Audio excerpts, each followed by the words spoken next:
Todos os nossos convidados são extremamente bem-vindos. E a nossa oração mais sincera é que se sintam muito à vontade na presença de Deus, nosso Pai, conosco nessa casa que é uma casa de oração, como diz a Escritura, uma casa de oração para todos os povos. Amém. Que Deus os abençoe ricamente.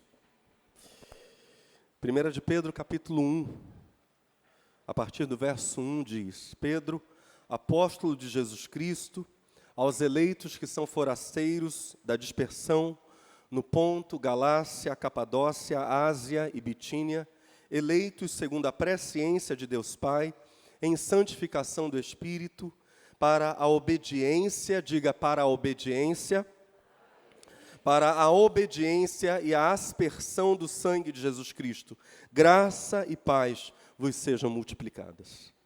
Bendito Deus e Pai de nosso Senhor Jesus Cristo, que segundo a sua muita misericórdia, nos regenerou para uma viva esperança, mediante a ressurreição de Jesus Cristo dentre os mortos, para uma herança incorruptível, sem mácula, imarcessível, reservada nos céus para vós outros, que sois guardados pelo poder de Deus, mediante a fé, para a salvação preparada para revelar-se no último tempo.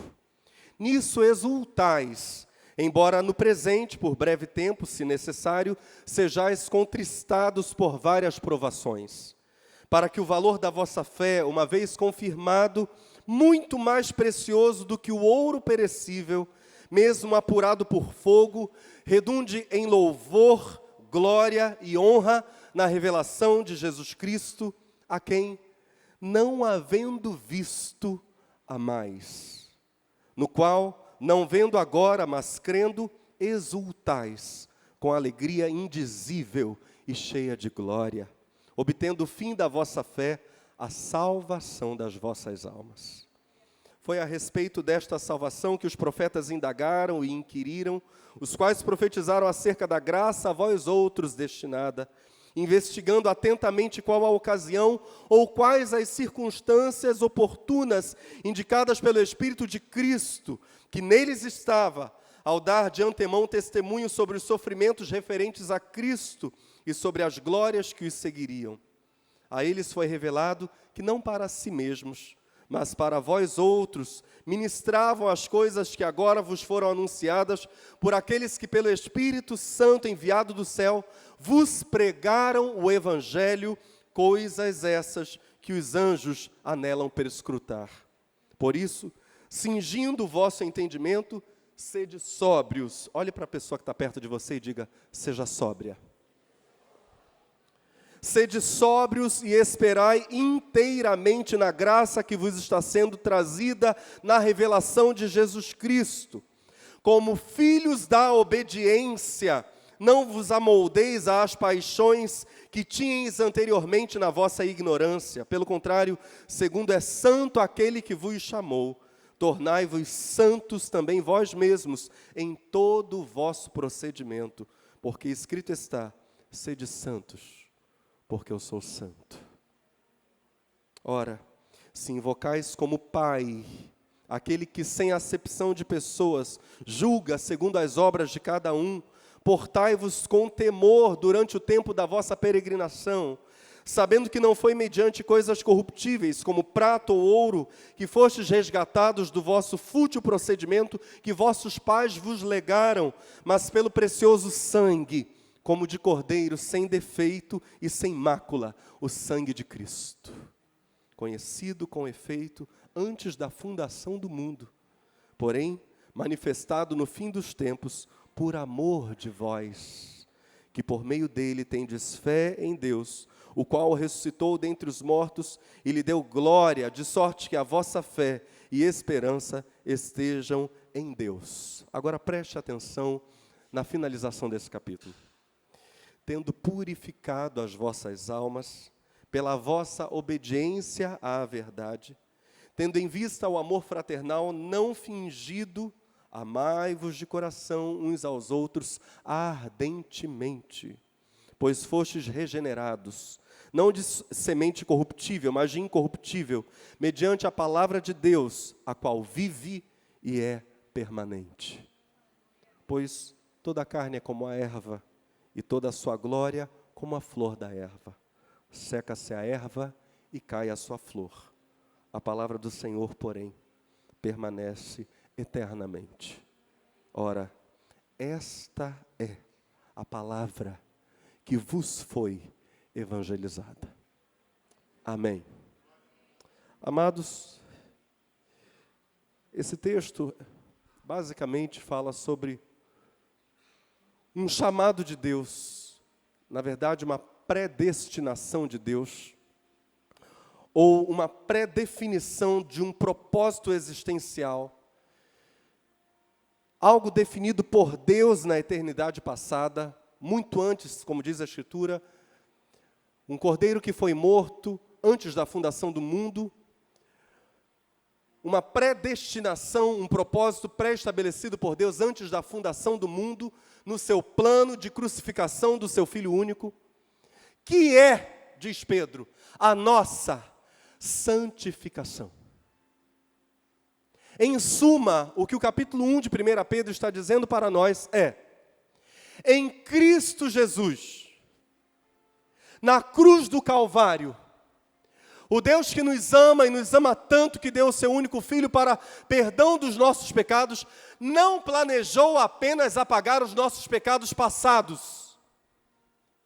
Ao nos colocarmos diante da cruz de Cristo, o plano de Deus era borrar, apagar completamente os nossos pecados. E mais, conceder-nos um espírito de santidade, para por meio de Cristo andarmos com as nossas vestes espirituais limpas.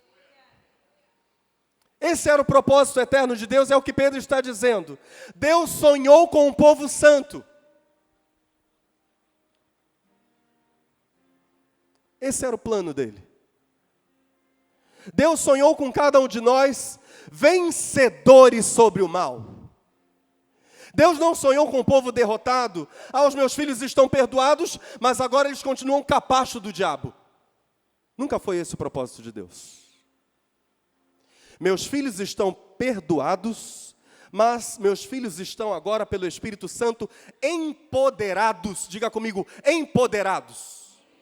Meus filhos agora estão empoderados, tomados do poder do Espírito Santo para viverem de modo irrepreensível, incontaminável, esperando uma coroa de louros imarcessível, que não murcha jamais.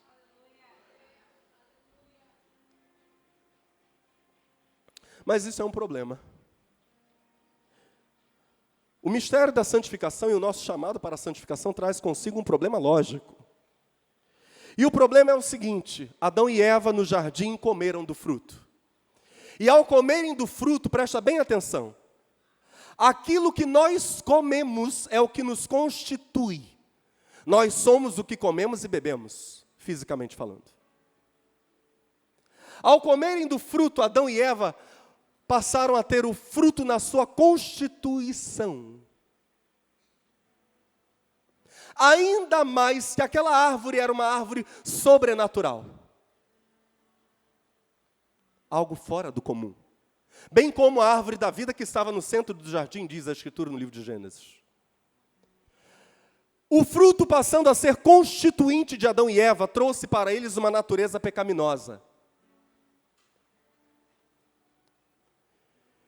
Só que o fruto da união deles, a sua descendência, também teria essa mesma natureza. Compartilharia os efeitos do fruto.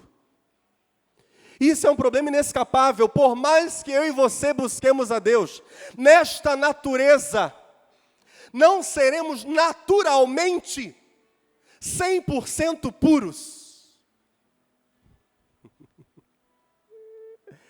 Porque a nossa natureza, diz a Escritura, é uma natureza corruptível. Você está entendendo o problema? Diga amém. Mas a pergunta é, então, Deus está se contradizendo? Deus diz em 1 de Pedro que Ele tem nos chamado, desde antes da fundação do mundo, é o seu plano, tem nos chamado para uma vida de apartamento do pecado. apartar-se, viver apartado do pecado. Eventualmente pecar, mas jamais viver como escravo dele. Escravos em Cristo, não mais. Amém? Não mais. Todos nascemos com o néctar do fruto proibido em nossas veias. Mas a questão da santificação não é uma santificação natural, pois ela não é possível. Nesta natureza nós não conseguiremos ir de encontro à própria natureza. Mas o mistério da santificação é uma obra, diz a Escritura, do Espírito de Santidade, que é o Espírito Santo. Ou seja, enquanto estivermos debaixo da unção, da presença, da comunhão com Cristo e com seu Espírito, estaremos em santidade. No momento em que nós rompermos essa conexão, naturalmente o pecado nos atrairá e nos vencerá. Na quinta-feira passada, relatei aqui um testemunho do irmão Yun. A fome do irmão Yun, um cristão chinês, por uma Bíblia. Quantos lembram dessa história? Tremenda história que eu não vou recontar aqui. Você pode entrar lá no nosso canal, daqui a pouco, no YouTube e assistir. Não vai não. Não vai ter como assistir essa mensagem, infelizmente. Mas o irmão Yun chegou a praticar 74 dias, presta bem atenção nessa história, 74 dias de jejum absoluto. Isso é cientificamente impossível. Ninguém conseguiria ficar mais de 3 dias sem ingerir água e mais de 7 dias sem comer coisa alguma. 74 dias sem sequer água é impossível. Entretanto, em 1984, irmão Yun, um cristão chinês perseguido, na prisão por causa da pregação do Evangelho, ficou 74 dias em jejum absoluto, voluntário na prisão e mais, sendo torturado durante os 74 dias. Esse fato está relatado no livro que testemunha a história do irmão Yun, O Homem do Céu, publicado pela editora Betânia. E, curiosamente, no dia 6 de abril de 1984, representantes do DSP, Departamento de Segurança Pública da China, foram à família de Yun, foram à casa de Yun, para pedir à mãe e à esposa dele que insistissem com ele, para que Yun parasse com o que para o governo chinês era uma greve de fome, isso poderia comprometer o governo. Porque Yun era figura conhecida e morreria nas mãos do governo por uma greve de fome. Para eles, greve de fome. Para Yun, jejum. A experiência do jejum trouxe um avivamento poderoso à prisão. Trouxe um quebrantamento tremendo a Yun. Yun passou a ter, no final do jejum, 30 quilos. Ele era pele e osso. Eu não estou dizendo para ninguém fazer isso. Aliás, no caso dele, ele mesmo relata, não foi algo simplesmente do seu coração, o Espírito Santo o ordenou fazer assim dentro da prisão.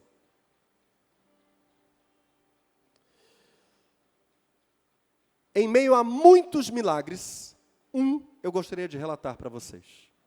Acontecidos nesse período de 74 dias de jejum absoluto. Ele conta que depois de apanhar um bocado, foi levado de volta para a cela. Um guarda o chutou e gritou com ele. No final do jejum. Então foi o primeiro dia em que ele comeu. Por que você comeu e falou hoje, depois de ficar calado tanto tempo? Disse o guarda. Vou esfolar você vivo. Espere só para ver. O guarda bateu a porta de ferro e saiu. O líder da cela insultou Yun, dizendo: você é falso. Todo dia você finge que vai morrer. Aquele homem disse, eu vou dizer, a coisa terrível que ele disse aqui, eu vou relatar, está no livro da Betânia, não vou omitir. Ele diz o seguinte: eu estuprei e matei muitas mulheres, disse aquele homem, e agora estou vivo e muito bem aqui na prisão. Você veio para cá por causa da sua fé em Jesus e está morrendo como um cão doente. Um outro prisioneiro que estava na mesma cela e era muçulmano, falou rispidamente: quem mandou você falar de Jesus, violando as leis do nosso país, leis da China comunista? Você merece morrer. A lei celestial julgará porcos como você. E fala: os prisioneiros sabiam que eu estava tão fraco que era necessário me carregar para toda parte. E fazia semanas que não me ouviam pronunciar nenhuma palavra sequer. Mas quando ouvi esses insultos, o Espírito Santo desceu sobre mim. Para grande espanto deles, fiquei em pé e proclamei em voz bem alta: companheiros de prisão, tenho uma mensagem do meu Senhor. Por favor, ouçam com atenção. Todos ficaram atônitos ao me ver em pé, falando com poder e autoridade. Eu não passava de um saco de ossos. Eles vinham apostando sobre o momento em que eu morreria, mas agora eu estava em pé diante deles, falando em voz bem alta. Eu lhes disse: amigos, Deus me enviou para cá especialmente por amor a vocês. Desde o dia em que entrei nesta cela, eu falei que sou pastor e acredito em Jesus. Na primeira noite cantei para vocês e compartilhei sobre a salvação de Jesus. Vocês têm me observado atentamente e sabem que não comi nem um grão de arroz, nem bebi gota de água durante 74 dias. Então pergunto a vocês, em milhares de anos de história, alguém já viu uma pessoa fazer isso e continuar viva? Não percebem que esse milagre é uma demonstração do poder de Deus e da demonstração dele e da proteção dele, sobre mim? E continuei lhes falando: agora, meu Senhor permitiu que eu me pusesse diante de vocês, para dizer que Jesus é o Deus vivo e verdadeiro. Vocês não podem prosseguir pecando, fazendo o que é mal. Amigos, como vocês pretendem escapar do inferno quando chegar o dia do julgamento? Só Jesus pode perdoar-lhes. Hoje, o Senhor demonstra sua misericórdia para com vocês e lhes oferece a oportunidade de se arrependerem e receberem o perdão.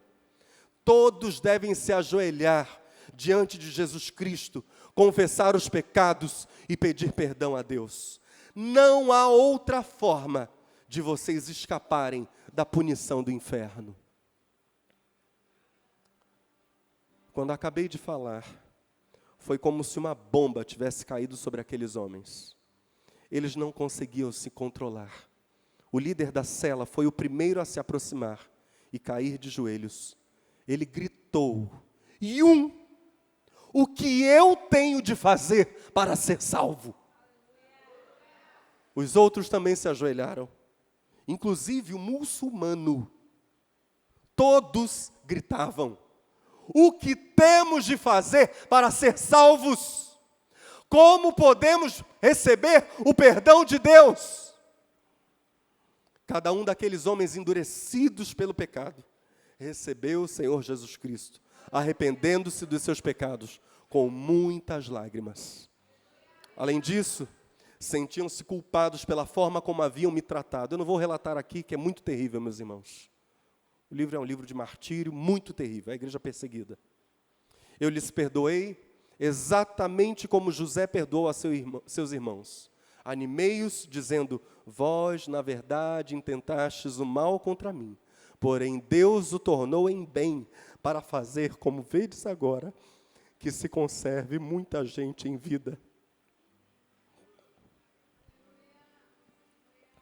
Tínhamos pouca água, então usei algumas gotas para batizar cada homem. Um guarda que estava no corredor ouviu a comoção e correu até a porta. Ficou imóvel, grudado no lugar, por vários minutos sem dizer nenhuma palavra, totalmente maravilhado pelo que testemunhava. A atmosfera dentro da cela transformou-se imediatamente. Os homens endurecidos agora eram compassivos. A linguagem e o comportamento deles mudou por completo. Antes, ódio e egoísmo dominavam a cela número 2. Agora, reinavam paz e alegria. Os homens passaram vários dias com lágrimas nos olhos, maravilhados porque o Senhor havia derramado misericórdia sobre eles. Quando recebiam permissão para ir ao pátio, aproveitavam a oportunidade para compartilhar o Evangelho com prisioneiros de outras celas. Assim, a mensagem se espalhou por toda a cadeia e muitos se arrependeram e creram no Senhor. Em sua graça, Deus me deu uma nova missão: discipular os novos convertidos na cadeia. Podemos aplaudir ao nosso Deus. A Ele glória e honra. Aleluia!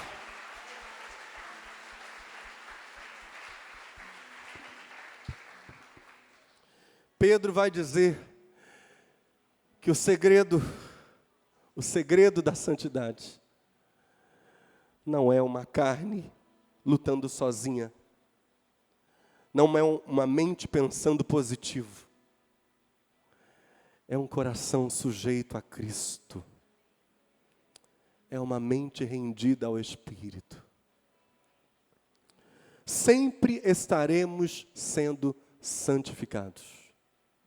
Depois dessa experiência que o irmão Yun teve, de jejuar 74 dias, de ver a glória de Deus derramada na prisão, depois desse longo jejum, curiosamente, ele vai contar também algumas fraquezas. E ele não vai omitir, por exemplo, uma crise na qual ele entrou ao ser transferido para um campo de trabalhos forçados, e ele ficou 6 meses com a sua comunhão com Deus abalada. Mesmo depois de 74 dias de jejum.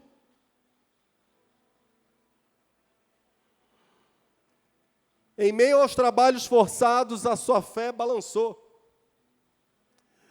E o Espírito Santo precisou trazer ao seu coração o texto de Apocalipse que diz: lembra-te, pois, de onde caíste, e arrepende-te, volta ao teu primeiro amor.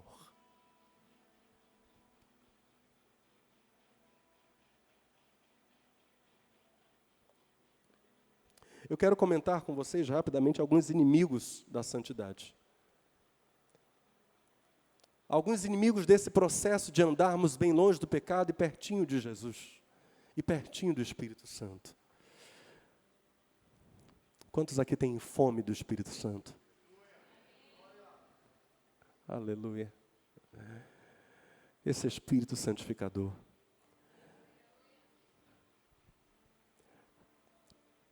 Primeiro inimigo da santidade, diga comigo: ignorância sobre o amor de Deus. Um texto que poderíamos utilizar, que está lá no Evangelho de Lucas, é o do filho pródigo. Quando um jovem chega para o pai e diz: pai, dá-me a parte da herança que me pertence. Aquele jovem demonstra com essa atitude a sua frágil compreensão do amor do pai.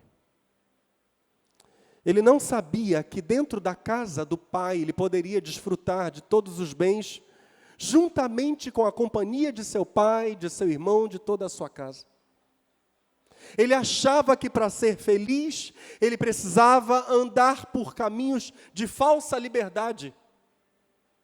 E ele sai. E ele gasta os bens e ele fica arrasado, E muitos de vocês conhecem bem a história. Ele chega ao extremo do deprimente, o extremo da vergonha, de ir apacentar porcos e ficar cobiçando vagens secas, alfarrobas, que os porcos comiam. Quando então, diz a Bíblia, vem-lhe a lucidez, ele volta para a casa de seu pai. E bem longe da casa do pai, quando ele vem todo trôpego, todo arrebentado, todo esmagado pelos efeitos do pecado, o pai corre ao seu encontro. E eu tenho 31 anos de batizado. E sempre quando eu penso nessa história, me dá vontade de chorar. Porque há muitos filhos andando por aí como pródigo, pois não sabem o quanto são amados pelo pai. E precisam voltar para casa. Voltar para os braços de Deus. E dizer, pai, pequei contra os céus e diante de ti. Não sou digno de ser chamado teu filho. Faça-me como um dos teus empregados. E sempre que um coração quebrantado, como vimos no domingo passado, publicando diante de Deus, sempre que chegarmos com o coração quebrantado, sempre o Pai vai nos olhar e vai dizer, alto lá, você é meu filho. Eu te gerei, eu te chamei, eu te santifico, eu te recebo, eu te restauro, eu te conduzo em vitória, você é meu. Não diga como empregado, não, é filho meu. Por vezes nós andamos no caminho do pecado, porque nós não sabemos que o Deus santificador não é o Deus acusador, é o Deus apaixonado. Amém? Olhe para quem está perto de você, se você pode fazê-lo, e diga, Deus nos ama. Simples isso. Tão simples, né? Mas a nossa natureza pecaminosa quer fazer a gente ignorar isso, ou negar isso. Quando a gente vê problemas, quando a gente vê crianças passando fome, a nossa natureza pecaminosa imediatamente aciona mecanismos de acusação contra Deus, o Criador. Como se Ele, e não nós, seres humanos, tivéssemos rompido a relação. O caos no mundo não é culpa de Deus. Não foi Deus quem introduziu o mal no mundo. Foi a raça humana. Mas Deus, na sua economia e na sua sabedoria, no final das contas, fará todos os julgamentos corretamente. Deus vê o quadro inteiro, nós só vemos um pontinho da obra de arte.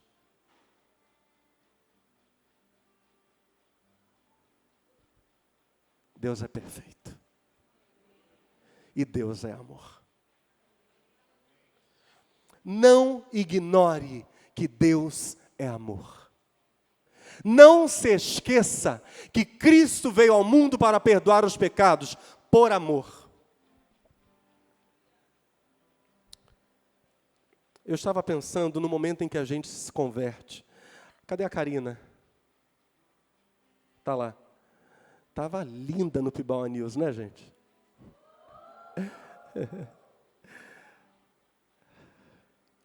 Foi você que maquiou, meu bem? Não? A Karina contou o seu testemunho no quadro Renascidos.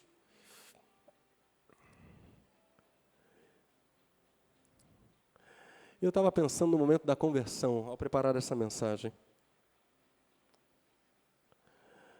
Quando a gente se converte a Cristo e a gente confessa que precisa do perdão dos nossos pecados, precisa de um Senhor que governe o nosso coração, porque senão o nosso coração vai fazer bobagem. Quando a gente se queda diante de Cristo e diz, Jesus, eu preciso do Senhor como Senhor, não apenas como Salvador, eu preciso ter o governo. Naquele momento a gente confessa os pecados, a gente se arrepende, a gente é perdoado e a gente sente uma coisa diferente, que é a presença de Deus. Quem já sentiu isso? E é inigualável. Aquele momento da conversão, aquele dia, aquele instante exato, do coração quebrado e Cristo entrando para ser Senhor e Salvador, traz a presença de Deus, a gente sente isso. Mas o que acontece? Naquele momento, Deus está dizendo algo para nós. Que a presença dEle está aqui à direita. E a prática voluntária do pecado está aqui à esquerda. Quando a gente abandona a prática voluntária do pecado, a gente se aproxima de Deus. Mas quando a gente, na caminhada, andando com Deus, andando na fé em Jesus Cristo, volta à prática deliberada do pecado, a gente está rejeitando a presença de Deus. Isso Deus nos ensina no dia da conversão. Todos sabemos que a prática deliberada do pecado, a prática voluntária do pecado, sem arrependimento e o pecado quanto mais, todos sabemos que isso nos priva da glória da presença de Deus. Exemplo clássico na Bíblia, Saul. Saul se aparta de Deus, vai consultar uma feiticeira na terra de Endor, perguntar para a feiticeira se ele podia ir para a guerra e Deus iria com ele. Vocês acham que Deus é o Deus dos feitiços, das mandingas? Não é. Mas não é mesmo. Deus não é o Deus dos amuletos, dos patuais.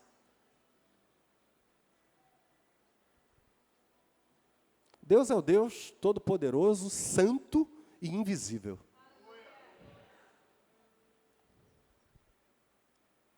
E aí Saul, diz a Bíblia, Deus não se revela mais a ele.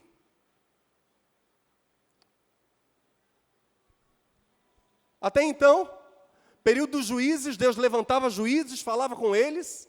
Deus levantou Samuel, o último dos juízes. Samuel ungiu Saul rei. Saul começa com azeite, símbolo do poder de Deus, azeite derramado na cabeça.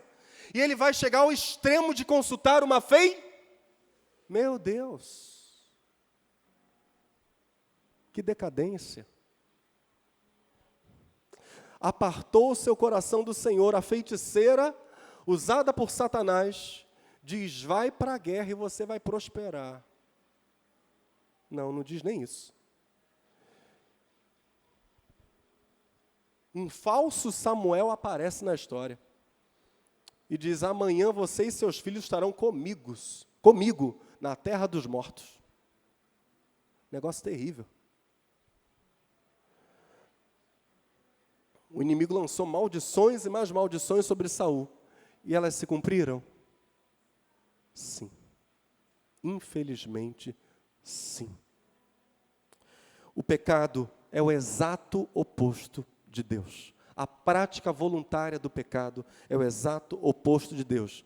Mas assim como o pecado nos chama, Deus nos chama. E aquele símbolo lá no Rio de Janeiro, um tal de Cristo Redentor. E vocês sabem que eu nasci lá no Rio de Janeiro, mas meu coração, você que vai assistir essa filmagem vai ter que ouvir isso. Meu coração é sul-mato-grossense, aquidauanense. Aquele monumento que está lá aponta de modo correto para essa realidade espiritual.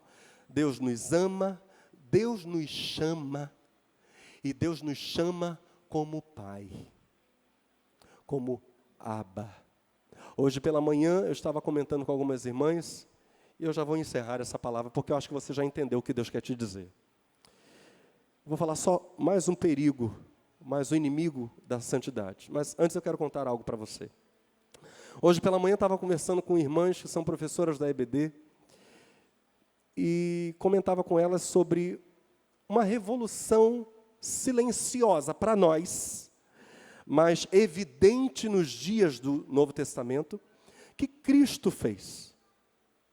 E essa revolução silenciosa para nós, mas evidente no Novo Testamento, que Cristo fez, relatado no capítulo 6 de Mateus, é quando os discípulos perguntam para ele: mestre, ensina-nos a orar. Como se ora? Como se deve orar? E Jesus lhes entrega a oração modelo, que a igreja primitiva jamais entendeu como palavras mágicas, mas como princípios espirituais.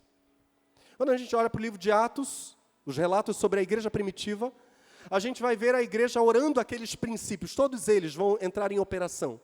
Os princípios da oração do Pai Nosso. Mas a revolução que Jesus fez no Pai Nosso é a seguinte: Jesus era judeu, vivendo na Palestina, e os judeus entendiam que a linguagem santa, a linguagem apropriada para a religião, era o hebraico, ainda que grande parte deles tivesse como língua materna o aramaico. Eles entendiam que a língua para a religião era o hebraico, porque os textos do Antigo Testamento eram em hebraico. E para orar, eles oravam em que língua? Não oravam na língua materna. Mas Jesus, na oração do Pai Nosso, sutilmente revoluciona isso, aproximando ainda mais a figura de Deus, ensinando os seus discípulos na oração a dizerem: Abba. Uma expressão aramaica. E quem ouviu aquilo na hora disse: hã? Abba. Nós dizemos Avinu, nosso pai em hebraico. Não Abba, papai em aramaico. Abba a gente diz entre nós. É a nossa linguagem de casa com o nosso pai, ou até com uma autoridade, mas não com Deus. Mas Jesus diz: vós orareis assim, Abba. E Paulo apóstolo vai dizer: o Espírito Santo que nos foi dado clama dentro de nós, Abba. Papai, na forma mais íntima possível, dentro da nossa linguagem materna. Jesus ali abre o precedente para que o Novo Testamento e a Bíblia inteira sejam traduzidos nas linguagens dos povos, e os textos não fiquem presos ao hebraico, no caso do Antigo Testamento, e ao grego koiné no Novo Testamento. Jesus abriu a Bíblia para nós. Você está entendendo? Na oração do Pai Nosso, só na forma de dizer como nós deveríamos nos referir a Deus. Ou seja, é mais do que necessário que nós entendamos Deus como grande Pai.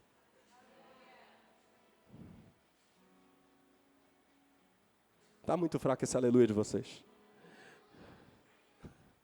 O Davi já... Olha para a pessoa que está perto de você, com muito carinho, com muito amor. Diz para ela: existe um Pai celestial, perfeito, com amor incondicional. Sabe por quem? Pode dizer para ele. Pode dizer por quem? Por você. Por você. Por mim.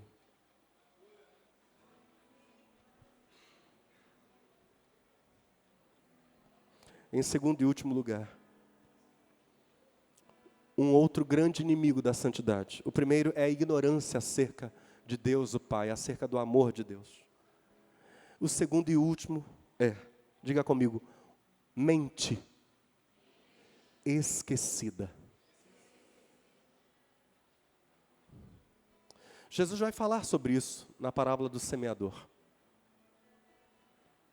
Quando ele fala sobre 4 tipos de solo. E um deles é a beira do caminho. E o semeador sai a semear e uma parte das sementes cai à beira do caminho. E Jesus diz, vêm as aves do céu e roubam a semente e a comem. Sabe o que é isso? Jesus vai explicar. São aqueles que ouvem a mensagem, mas a mensagem não chega a penetrar nos seus corações, ela não chega a fazer raiz. Rapidamente o diabo, o adversário, vem e rouba a mensagem. Quantos estão ouvindo a mensagem de Deus aqui nesta casa hoje? Eu estou, Deus está falando comigo também, não pense que é só com você não. Deus está falando comigo. Mas ao sair daqui, preste bem atenção, haverá aves de rapina para roubar a mensagem no meio do caminho. Haverá distrações, haverá entretenimento. Um montão de coisas para tirar a nossa mente de Deus, de Cristo. Distrações e mais distrações. Aves de rapina. São abutres, enxote-os em nome de Jesus. Pastor, dá exemplo para a coisa ficar mais clara. Vou dar exemplo. Após receber a palavra de Deus, em vez de entrarmos numa profunda reflexão, nós somos atraídos, por exemplo, pela nossa página no Face. E em vez de refletirmos com profundidade no que Deus falou com a gente, e deixarmos que a mensagem faça raiz do nosso coração, o Facebook, que por si só não é algo ruim, ele pode ser usado para o bem, mas ele mal usado se transforma numa ave de rapina. Está entendendo? Diz amém. Outro exemplo. Quem é que gosta de assistir um bom filme? Eu também gosto. Como é que é o nome daquele filme tremendo que a gente chama? Não. Você acredita? Que filmaço. Né, Caroline? Você acredita? Interrogação. Excelente, excelente. Muito bom. Aliás, graças a Deus, os filmes evangélicos deixaram de ser aquelas péssimas produções, sejamos francos, e hoje nós temos boas, excelentes produções evangélicas no mercado. Glória a Deus por isso. Mas, depois que a gente recebe a palavra de Deus e precisa meditar com profundidade naquilo que Deus nos falou, a gente chega em casa e pá! E a ave de rapina só abre o biquinho, rouba a semente e diz, joia, obrigado, você me deu a ração do dia. Não. Eu e minha esposa, nós temos um costume quando chegamos em casa. Sentamos ali no balcão não, junto ao balcão da cozinha, e ali vamos fazer a nossa refeição antes de dormirmos, seja na quinta, seja no domingo, e ali propositalmente conversamos sobre a mensagem. Porque nós queremos que a nossa família digira o que Deus falou aqui na casa dele. Ué, mas eu sou pastor da igreja, são meus filhos. Sim, mas eu e eles e minha esposa precisamos digerir o que Deus falou aqui. Não são só vocês não, eu preciso. Digestão, deixa a mensagem entrar no coração. Porque o chamado para a santidade é urgente. Jesus está voltando? Está sim. Os sinais são evidentes? São sim. Não vamos ficar marcando datinho, dizendo que ele vai vir no ano tal, no dia tal, porque dia e hora ninguém sabe. Virá como um ladrão de noite. Mas quando ele vier, seja na nossa morte, ou seja no arrebatamento da igreja, de uma forma ou de outra, nós estaremos com ele pelos séculos dos séculos, se formos encontrados santos.